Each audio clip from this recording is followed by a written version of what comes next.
Who did he? Mutu. And Cantintu. Katintiu. Cantintu. They're in Katintiu. Charlie, the EU ambassador to Ghana says Ghanaians are caring, we are light-hearted and also jovial. And I have other videos of foreigners and diasporans also sharing their experiences living in Ghana. Don't forget to like, don't forget to subscribe. Let's go into the videos, watch, come back and talk. What would you describe Ghana as, like, in 3 words? What's the vibe in Ghana? In 3 words? Yeah. Jovial. Jovial. Light-hearted. Light-hearted. And caring. And caring. Oh, thank you. Those are really good words. Yeah. I like that. It's just a little story from yesterday. I was walking, I was on my way to the gym and I stumbled. Nothing serious. I really just sort of, and a man came towards me and he just sort of stopped briefly on his bicycle and said, "I'm sorry." Yeah. And it was so nice. Yeah. It wasn't his fault. Yeah. It wasn't serious, but he saw me.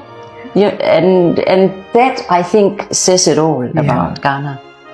It's true. And in so many big cities, you can have people lying in the streets and people walk past them as if it's nothing. And here you stumble and people stop. Yeah. I've been in Accra for a month, and here are 3 things I love about Ghana.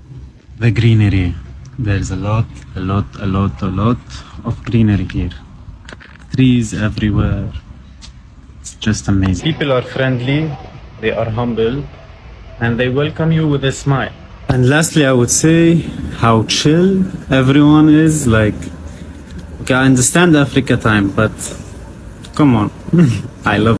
I go to church today, and my Ghanaian people at the church was talking about how they were trying to find something, but they couldn't find it. So they were like, "Hey!" And then I started laughing because it brought me back to the time when I was in Ghana with the fact that y'all say "A" for every little thing. So it was so nostalgic for me. And she was like, "It's not funny, oh, Charlie." And it made me realize, I'm like, there are levels to this shit. You hear me? A? There are levels to A. Alright. So we need to make sure that we come together. Jesse, why do you think there's a lot of Ghanaians here in the UK that don't know how to speak Chi? I think it's down to the parents, to be honest. In other European countries, you are... Oh, you're pushed to learn how to speak Chi? Because they don't see those languages that you speak in those countries as important. Like, my mom will be like, "Oh, Dutch way." Like, where are you going to bring Dutch? Like, really? Yeah. My mom was never like that on Italian, to be fair. Yeah. Guys, let me know in the comments, man. Because I thought moving here, having the demographic of Ghanaians that we had here, we would have like a lot more Ghanaians that spoke Chi. But I found that most of my friends that are Ghanaian that live in the UK don't speak Chi. And I think it was very concerning because I was like, what? But have we had a good president since Kwame Nkrumah? Because by the sounds of it, he did everything. Crazy. Nanado, so you know you're good. Nanado was good? I don't want to get involved with the Ghanaian politicians. I can't lie. I don't want to get involved. Why is that deep? Who's the president of Ghana right now? Hey, John Mahama. Now, Mahama was like years ago. I remember Mahama was younger. I think it's Nanado then now, no? Okay, TikTok. Good afternoon. Today we had a meeting in Osu, and the Ghanaian government representative was asking us how can they help us bring jobs to Ghana. And we definitely have great ideas. So, and they're going to change policies to make it easier for us to invest in your country and help to bring more jobs. And that is very important because it can ease a lot of the pressure that Ghanaians are facing in the world today. So I just had to give you guys some good news. Your government is listening, and I want you to understand one thing though with all of this. Every president or leader that you have wants his nation to do well. Now, just because it doesn't happen the way you may want it to happen, or things happen that shouldn't happen, which ultimately I do understand falls in the hands of the leader, because there are no acceptable excuses when you take certain positions. But oftentimes leaders aren't necessarily aware of some of the things that are going on around him.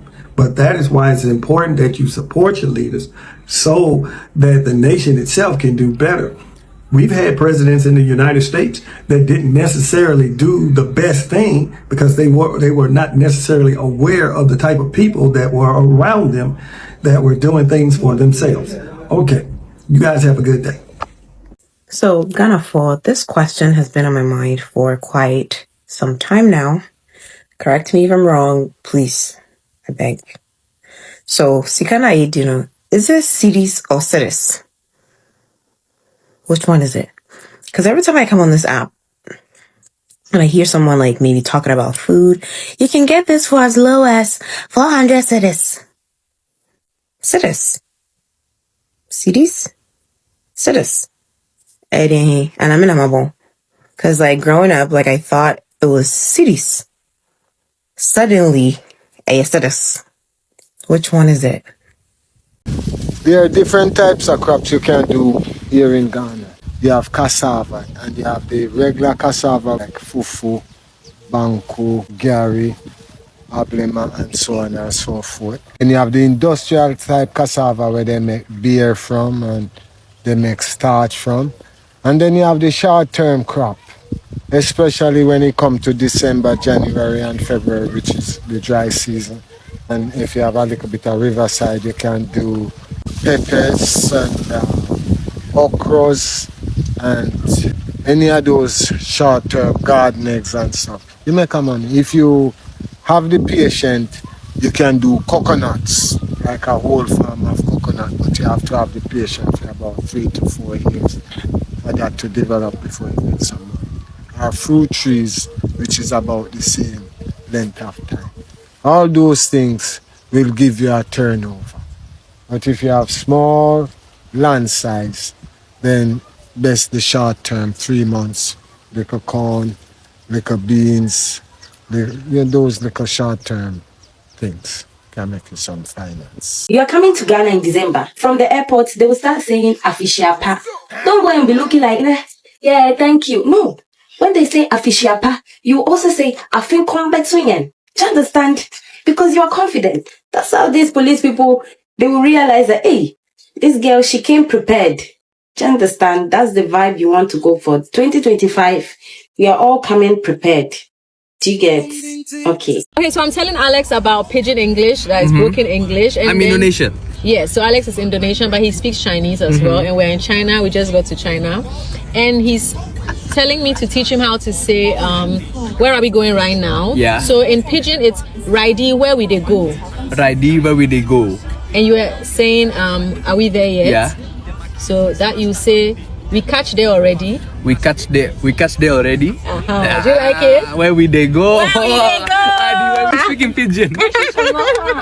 Mom, guys, put this. Yeah, we are putting this word here. Check this word. I am very surprised Nana is calling it the way you call it. It's bitumen. It's bitumen. It is the coal Ghana we call it coal. I mean, it doesn't look like it, but that's how you say it. But probably the botanical name is bitumen. That's all I know in high school. Bitumen. It's bitumen. What? How do you pronounce it? Bitumen. Where is the CH? Mom, it doesn't look like it, but it sounds like bitumen. Yes. And I'm going to find this one. Search it. Guys, I'm going to search this one. Usually I don't do that once in a while, but I'm going to do this because I'll be very surprised if it's called bitumen. Because all this while we learn from school is bitumen.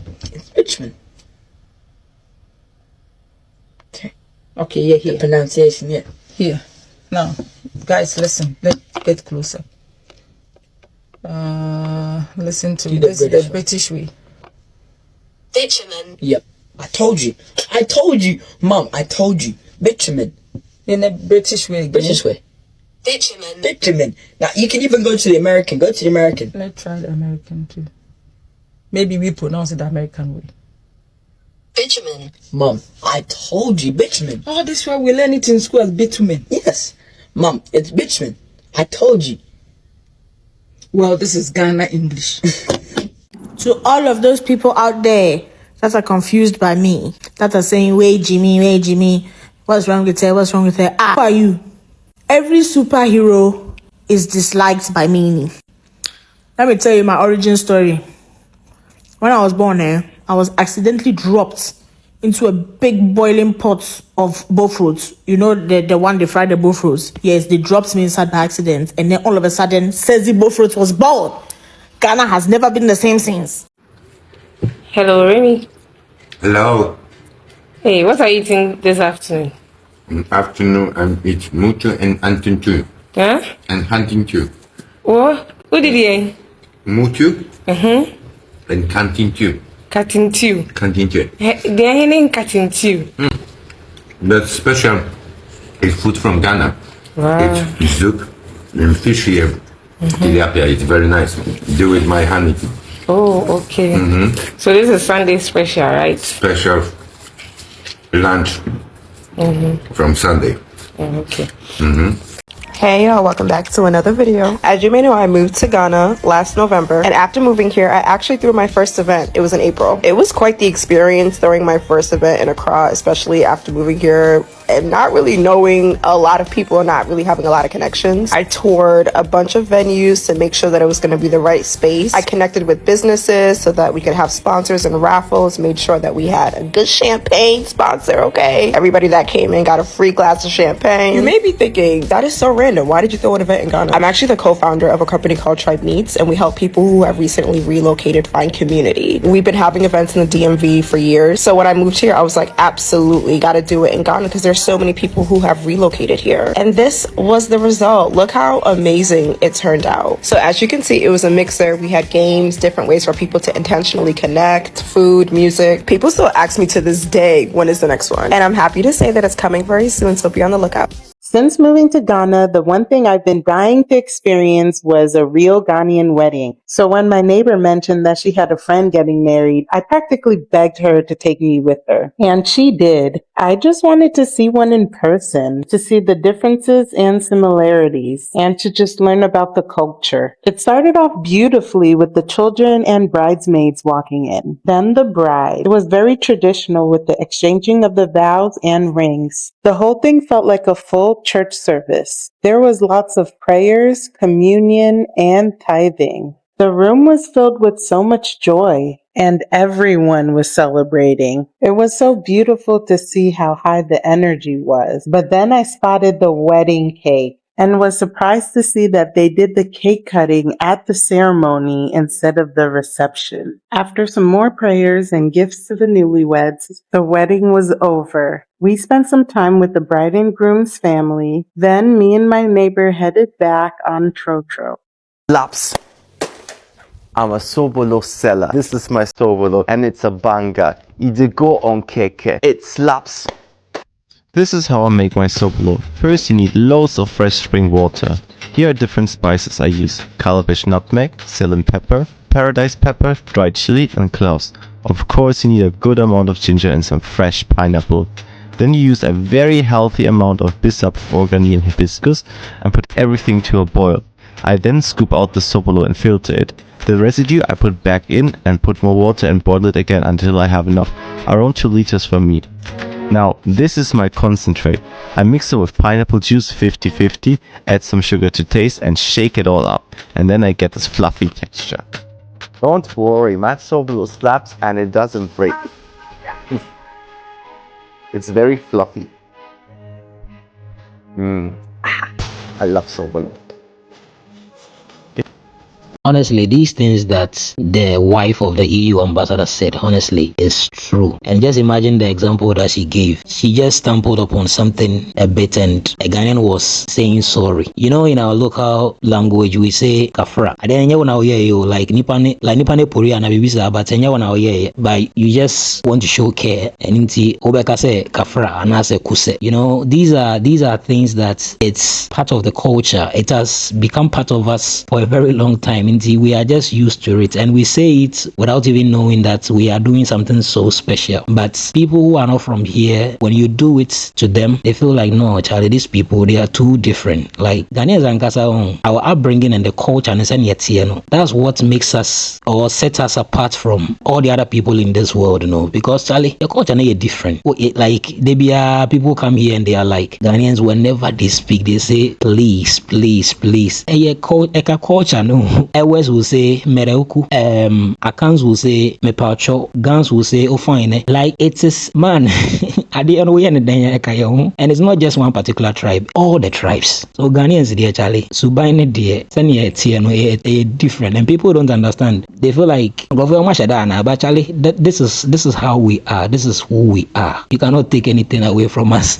And sir and Kwalana Yadi Amwakra Bruchina, I don't even know. And what Jesse said, you know, I agree with him. It's the parents. The parents are supposed to teach the kids the language, but many of them, I don't know, Ghana do abrochi, I say they just forget about everything Ghana. They feel like they say you go crazy. Inti kasa no kora no enye kasa biazo or no onchire, which is totally wrong. They should really try and teach their kids because very, very important. That's their culture. And the African American man, no, so I'll say the government of Ghana called them. I think the African American community in Ghana, no, they were called to a meeting and they were asking them what can they do to create jobs for Ghanaians. And I think it's a very, very good initiative if they are going to be serious about it and give them the enabling environment so that whatever they want to also bring in to create these jobs for the youth of Ghana, if they can do something like that, I think it will be superb, honestly. And I really like the idea. Thank you so much for watching.